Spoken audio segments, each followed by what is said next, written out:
지난 에피소드에서 제가 신천지를 처음 탈퇴하고 나서는 전문가의 도움이 필요할 정도로 자살을 생각하고 실행하기 위해 방법까지 정하고 유서를 쓰다가 또 억울함과 눈물로 자살 시도를 멈췄다고 했었는데요. 그때를 생각하면 정말 제가 지금 이렇게 아무렇지 않게 잘 지내고 하고 싶은 것도 많이 생기고 미래를 꿈꿀 수 있다는 것 자체가 기적이라고 생각이 들어요. 그때 당시에 저의 상황을 누구한테 말할 수 있었다면 저는 더 빨리 정신건강이 악화되는 걸 막고 도움을 받을 수 있었을 거라고 생각합니다. 근데 저는 아무한테도 말을 할 수가 없었어요. 두 가지 이유 때문인데, 첫 번째는 당시에 저는 누군가의 고민이나 걱정을 오히려 들어주면서 살아왔고 제 속마음이나 문제를 누군가한테 털어놓는 게 어려워서 혼자만 간직하고 해결해 나가는 스타일이었어요. 아마 맨날 친구들의 고민 상담사 역할을 하시는 분들은 이해하실 거예요. 두 번째 이유는 제 주변에 너무 좋은 사람들이 많이 있었지만 그 친구들은 지극히 현실적인 성향이라서 제가 신천지에 빠지기 전에도 종교나 교회 활동을 열심히 하는 걸 보고 신기해했기 때문에 제가 그동안 신천지에서 겪었던 것들을 말한다고 해도 절대 이해할 수 없을 거라고 생각했어요. 오히려 나를 한심하게 보지 않을까?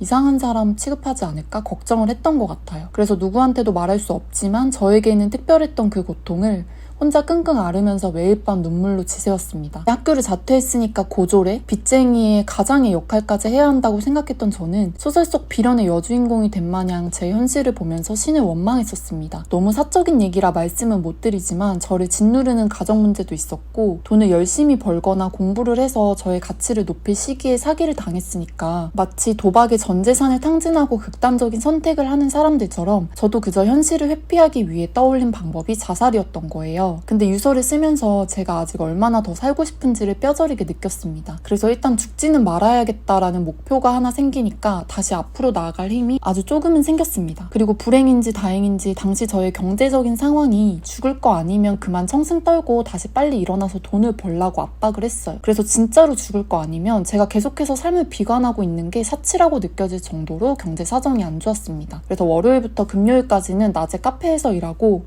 저녁부터 새벽에는 가르텐 비어라는 술집에서 서빙 알바를 했어요. 주말에는 호텔 알바를 하면서 일주일 내내 일하고 잠만 자는 생활을 반복했고 친구들도 만나지 않았습니다. 알바를 시작하기 전에는 과거 생각이 꼬리에 꼬리를 물고 불면증에 시달려서 잠을 제대로 못 잤는데 그렇게 쓰리잡을 하고 나니까 몸이 너무 힘들어서 그냥 집에 오면 뻗을 수밖에 없었어요. 특히 호텔 알바가 생각보다 노동 강도가 높아서 한 달 내내 파스를 붙이고 일했는데 내가 신천지에서도 그렇게 열심히 했는데 나와서는 더 열심히 살아야 한다는 생각으로 일을 악물고 버텼죠. 그렇게 모은 돈으로 빚을 갚아 나가면서 당시에 신용회복위원회에서 1금융권으로 대환대출을 해주는 제도를 발견하고 신청해서 다행히 높은 이자를 줄일 수 있었어요.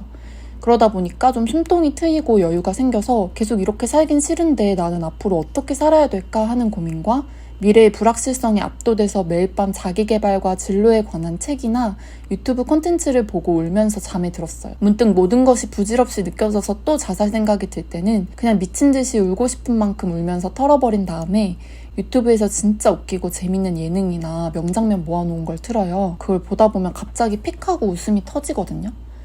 그리고 관련 영상 뜨는 것 중에 더 웃긴 걸 보면서 아무 생각 없이 낄낄대고 나면 갑자기 인생이 그냥 농담 같고 내 자신이 모든 걸 너무 무겁게 받아들인 거 아닌가 싶으면서 기분이 한결 나아집니다. 그래서 내가 계속 어둡고 부정적인 생각에 빠져 있다면 빨리 기분을 긍정적으로 환기시켜서 감정을 바꾸고 인식을 전환하는 게 중요한 것 같아요. 다른 분들은 어떻게 극복했는지 모르겠지만 그 당시에 저는 그랬습니다. 하지만 여전히 스스로를 혐오했고 쓸모없다고 생각했던 저는 앞으로 어떻게 살아야 할까라는 문제에 대한 고민은 계속 남아있었어요. 나 혼자 계속 생각하고 책도 보고 여러 가지 정보를 접하면서 답을 얻을 줄 알았는데 그냥 평소 현실을 살다가 우연히 방향을 제시해주는 기회가 찾아왔어요. 제가 당시 낮에 일하던 카페에 진짜 매일 오는 여자 손님이 있었어요. 그 사람은 아이스 아메리카노 레귤러 사이즈를 딱 한 잔만 시키고 구석 자리에서 하루 4-5시간 정도 공부를 하고 나갔어요. 무슨 시험을 준비하는 것 같았는데 인상적이었던 건 그분은 카페에서 아예 독서실에 온 것처럼 공부를 하시더라고요. 지금이야 카공족들이 많아져서 그게 당연한 문화로 자리 잡았지만 당시의 음악 소리랑 사람들의 시끄러운 대화 소리에도 마치 아무것도 안 들리고 아무것도 안 보이는 것처럼 혼자 자기가 공부하는 거에 집중하는 모습이 너무 신기했습니다. 음료나 커피를 만들다가 문득 둘러보거나 설거지와 청소를 하다가 봐도 늘 같은 자리 같은 자세로 몰입해 있는 걸 보고 저는 속으로 감탄했어요. 진짜 대단하다. 어떻게 저럴 수 있지? 학생도 아닌 것 같은데 저 사람은 자기가 나아가야 할 길을 어떻게 저렇게 확신을 가지고 매일 지속할 수 있는 걸까 궁금했고 부러웠어요. 당시에 저는 저를 지탱했던 거대한 세계가 붕괴된 아노미 상태여서 모든 신념과 가치관이 흔들리는 상태였으니까요. 그러던 어느 날 그분 옆자리 테이블에 엎질러진 물이랑 냅킨을 치우다가 그분이 공부하시는 책 표지를 흘끗 봤는데 그분이 편입시험을 준비 중인 걸 알게 됐어요. 편입시험은 이미 대학에 입학한 사람들이 중간에 다른 대학교로 옮기거나 다니던 학교를 그만두고 다른 학교로 들어갈 수 있게 만들어진 제도예요. 당시 저는 자퇴생이었기 때문에 저한테는 해당 사항이 없다고 생각하고 넘겼죠. 그저 저는 어서 돈을 많이 모아서 조금 안정적인 때가 오면 열심히 글을 써서 소설작가로 등단하고 싶다는 막연한 목표만 있던 상태였어요.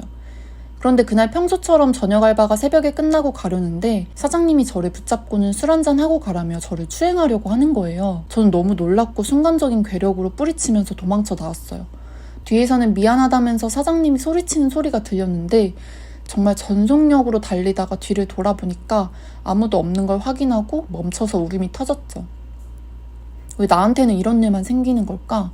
정말 일곱 귀신이 씌어서 내가 불행한 걸까 하는 말도 안 되는 생각을 하면서 또 펑펑 울었어요. 몸도 마음도 지친 상태로 잠을 자려고 하는데 문득 낮에 봤던 편입시험이 떠올랐어요.